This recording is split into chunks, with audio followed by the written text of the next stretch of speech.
यह कहानी है दोस्तों एक ऐसे साम्राज्य की जहां शहजादी गुलनाज की सुंदरता पूरे साम्राज्य में प्रसिद्ध थी।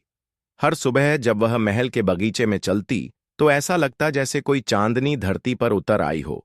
उसकी झलक पाने के लिए रियासत के लोग बगीचे की दीवारों के पीछे छुपकर खड़े रहते। लेकिन गुलनाज को अपनी सुंदरता पर इतना घमंड था कि उसने कभी किसी को अपने बराबर नहीं समझा। महल में दूर दूर से रिश्ते आते, लेकिन गुलनाज सबको ठुकरा देती। उसका कहना था, मेरे लिए कोई ऐसा होना चाहिए जो मेरी सुंदरता का सामना कर सके और मुझे झुका सके। एक दिन एक अजनबी शहजादा महल में आया। उसका नाम शहजादा आरिफ था। वह अपने शानदार व्यक्तित्व और बुद्धिमत्ता के लिए प्रसिद्ध था। उसकी आंखों में आत्मविश्वास था, लेकिन चेहरे पर नम्रता। उसने गुलनाज को संदेश भिजवाया, मैं तुम्हारी सुंदरता का मुरीद हूं, लेकिन मैं यह देखने आया हूं कि क्या तुम्हारा दिल भी तुम्हारे चेहरे जितना सुंदर है। यह सुनकर गुलनाज क्रोधित हो गई। मेरा दिल किसी को साबित करने की जरूरत नहीं, उसने कहा। फिर भी उसने आरिफ को महल में बुलाया, यह सोचकर कि वह भी बाकी राजाओं की तरह उसकी सुंदरता के आगे झुक जाएगा। आरिफ ने गुलनाज से कहा, तुम्हारी सुंदरता में कोई संदेह नहीं, लेकिन यह देखना दिलचस्प होगा कि क्या तुम खुद को सबसे ऊपर मानने का हक रखती हो। मैं तुमसे 3 सवाल पूछूंगा। अगर तुम सही जवाब दे सकीं तो मैं मान लूंगा कि तुम सचमुच बेमिसाल हो। गुलनाज को चुनौती पसंद आई। उसने हंसते हुए कहा, पूछो अपने सवाल, मैं तुम्हारी सारी चालाकी को मात दूंगी। पहला सवाल, आरिफ ने पूछा, अगर एक ऐसी नदी हो जिसे पार करने का एक भी पुल न हो तो तुम उसे कैसे पार करोगी। गुलनाज सोच में पड़ गई, फिर बोली, मैं अपने नौकरों से नाव बनवाऊंगी। आरिफ मुस्कुराया और बोला, सही जवाब तो यह था कि नदी को तैरकर पार किया जाए, लेकिन कोई बात नहीं, चलो अगले सवाल पर। दूसरा सवाल, अगर तुम्हें अपनी सुंदरता और अपनी बुद्धिमत्ता में से एक को चुनना हो तो तुम क्या चुनोगी। गुलनाज ने गर्व से कहा, मेरी सुंदरता, क्योंकि यही मुझे खास बनाती है।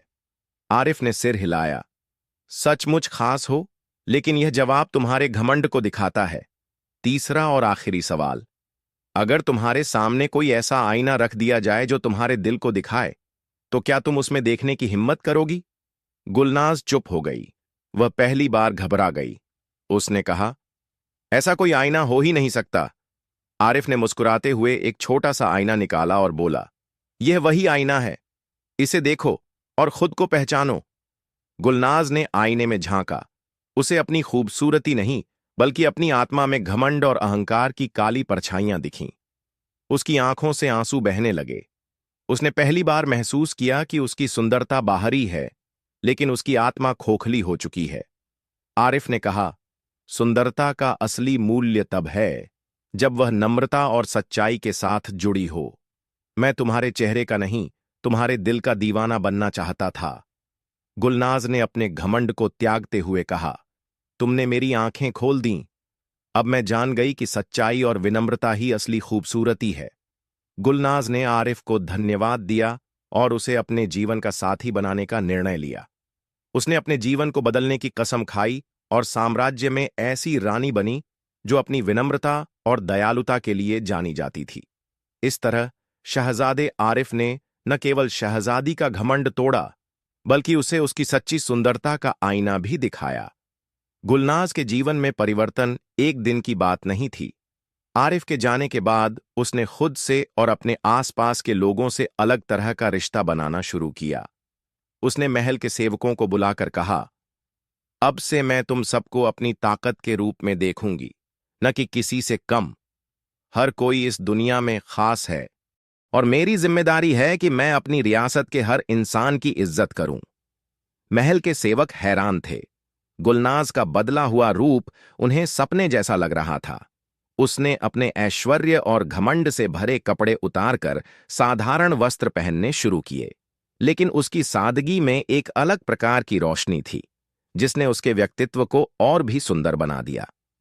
कुछ महीनों बाद गुलनाज ने आरिफ को एक पत्र लिखा, प्रिय शहजादा आरिफ, तुम्हारे द्वारा दिखाए गए सच्चाई के आईने ने मेरी जिंदगी बदल दी।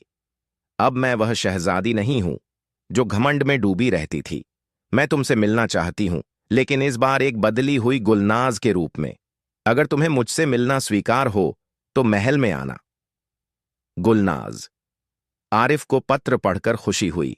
उसने सोचा, अगर गुलनाज ने सच में अपने दिल को बदला है तो यह हमारी मुलाकात और भी खास होगी। आरिफ महल आया, लेकिन इस बार वह एक साधारण वेश में था। गुलनाज ने उसे पहचान लिया, लेकिन उसने उसे राजा की तरह नहीं बल्कि एक दोस्त की तरह स्वागत किया। तुम्हारी आंखों में अब पहले जैसा घमंड नहीं, आरिफ ने कहा।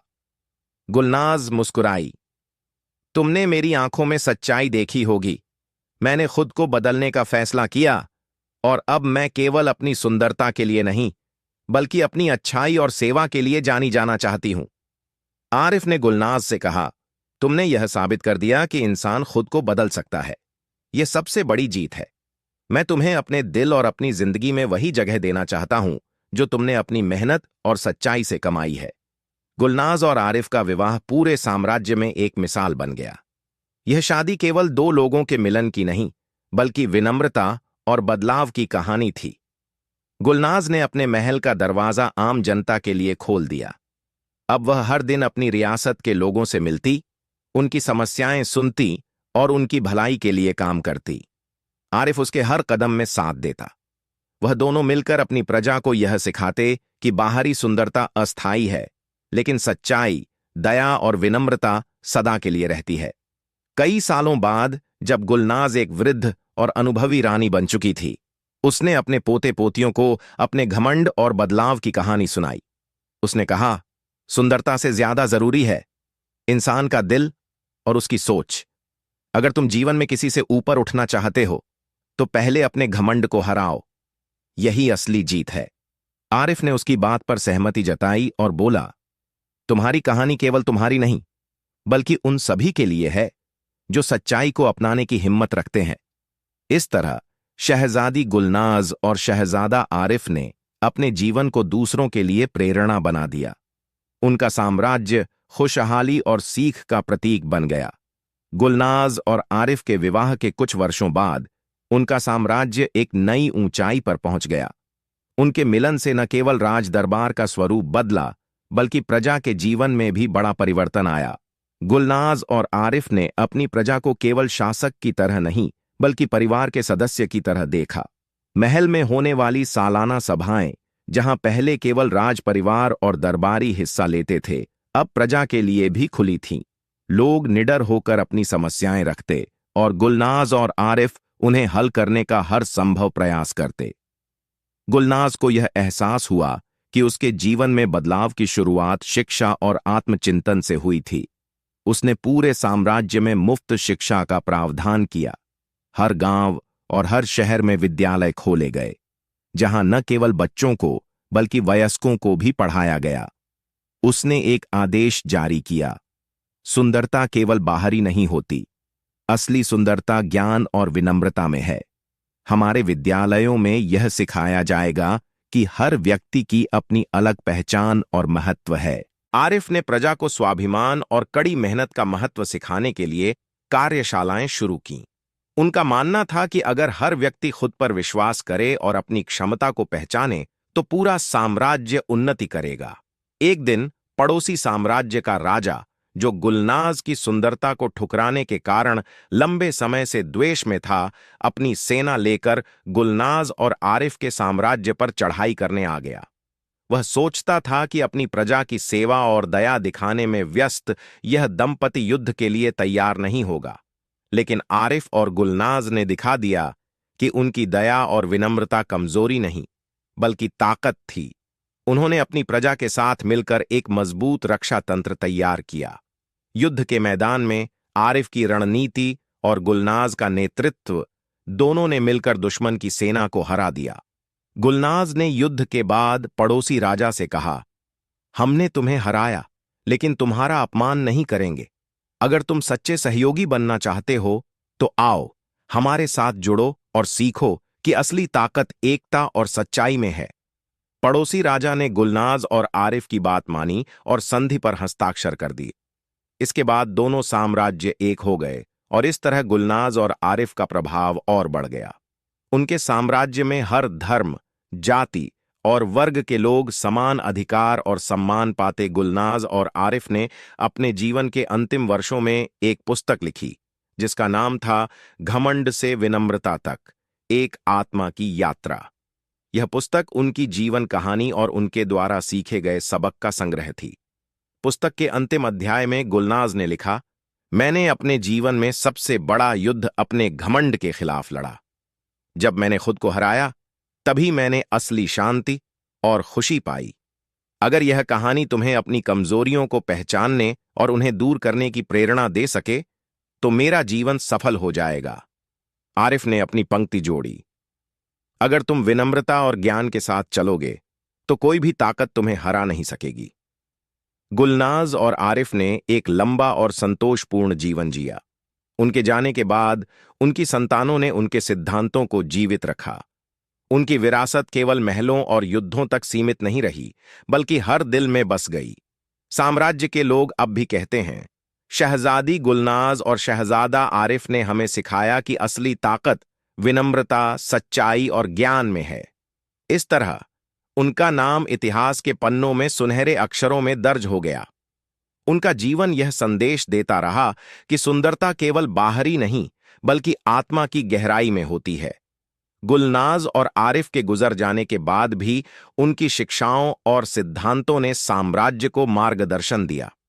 उनके बच्चों ने एक ऐसा शासन स्थापित किया जो उनके मूल्यों का पालन करता था।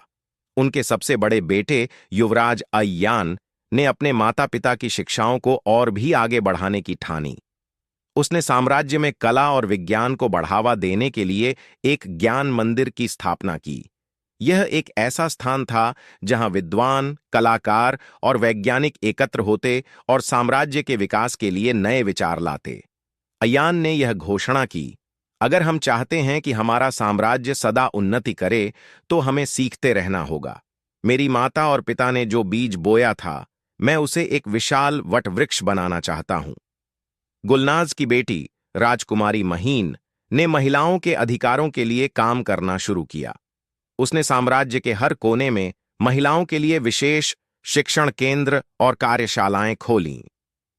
महीन ने एक सभा में कहा, मेरी मां ने मुझे सिखाया कि सुंदरता से ज्यादा मूल्यवान आत्मनिर्भरता है। अगर हर महिला खुद को पहचान ले तो वह किसी भी चुनौती को पार कर सकती है।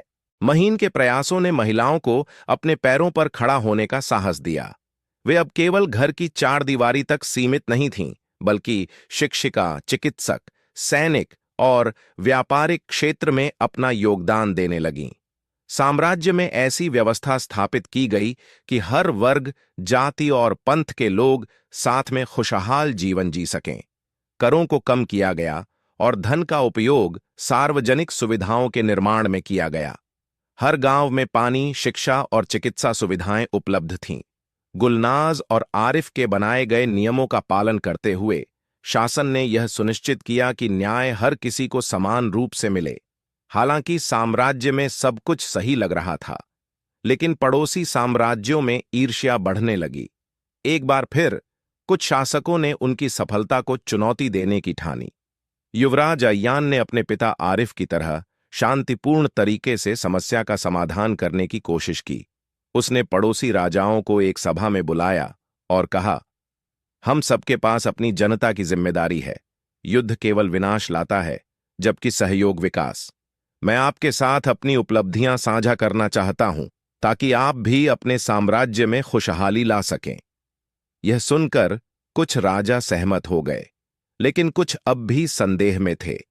अय्यान ने उन्हें अपने ज्ञान मंदिर में आमंत्रित किया, जहां उन्होंने देखा कि कैसे साम्राज्य ने शिक्षा और एकता के माध्यम से अपनी ताकत बढ़ाई है। धीरे धीरे विरोधी भी उनके समर्थक बन गए। सम्राट अय्यान और राजकुमारी महीन ने अपने माता पिता की याद में एक विशाल स्मारक बनवाया। इस स्मारक को विनम्रता का प्रकाश नाम दिया गया। यह स्मारक ऐसा था कि दूर दूर से लोग इसे देखने आते। स्मारक के प्रवेश द्वार पर गुलनाज की वह बात लिखी गई थी जो उसने अपने अंतिम दिनों में कही थी, सच और विनम्रता की राह कठिन है, लेकिन यह राह ही सच्चे आनंद और शांति की ओर ले जाती है। स्मारक के भीतर आरिफ की एक मूर्ति थी जिसके नीचे यह लिखा था, अगर तुम दूसरों के जीवन को बेहतर बनाने में मदद करते हो तो तुम अमर हो जाते हो। गुलनाज और आरिफ की कहानी और उनकी शिक्षाएं समय के साथ केवल एक कहानी नहीं रहीं, बल्कि एक प्रेरणा बन गईं। सदियों बाद भी उनके साम्राज्य को आदर्श शासन का प्रतीक माना गया। उनकी शिक्षाओं पर आधारित पुस्तकें दुनिया भर में पढ़ाई जाती रहीं। उनके जीवन की कहानी यह सिखाती रही कि घमंड का त्याग और विनम्रता का आलिंगन इंसान को न केवल महान बनाता है, बल्कि अमर भी। इस तरह गुलनाज और आरिफ का नाम इतिहास के सुनहरे पन्नों में हमेशा चमकता रहेगा। उनकी कहानी सिर्फ एक साम्राज्य की नहीं, बल्कि उन सभी के लिए है जो खुद को बदलने और दूसरों के लिए कुछ बेहतर करने का साहस रखते हैं।